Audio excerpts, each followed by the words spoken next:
Make sure you watch this entire video. Absolutely free game breakdown. NFL, baby, brought to you by our friends at BetMGM. Now, real quick, this is a premier matchup of the week, Dallas versus Philly. A lot of people have a lot of opinions on this game. I'm going to give mine. Dallas just beat the Rams 43-20. It was a thrashing. They look like they're getting it together. They're 5-2 on the year. They've won 2 in a row. They're second in the NFC East behind the Eagles. And they're ranked second in the NFL in points per game with 28. They've managed to score 15 touchdowns this year.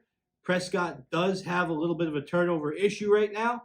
Defensively, they're allowing 287 yards a game, second in the league. They're giving up 17 points a game, fourth in the league. But I've said it before, and I'll say it again. They really haven't played that many great teams so far and beat them. I am still not a believer, but we'll just talk about the Eagles for a second. The Eagles beat the Commanders 38-21 after losing to them earlier in the year. Only loss right now. And they've won 2 straight games in a row. They're third in yards per game. They're third in points per game offensively. They're 19th in how many points they've allowed, 21.5.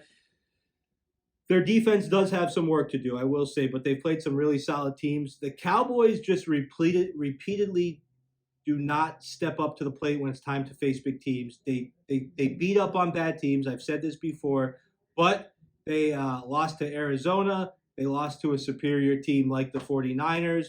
I think the Eagles are battle-tested. The Eagles beat the Dolphins, who I think are one of the best teams in the league, even though there was a lot of poor officiating in that game, but we won't get into that today.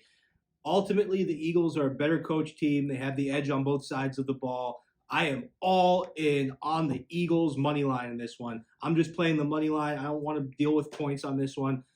Playing the money line on BetMGM. Lock it and clock it. And guys, like I said, subscribe to this page. Turn those notifications on. Hit that like button. Leave us a comment and win yourself a t-shirt. I love you guys, and I will see you next week.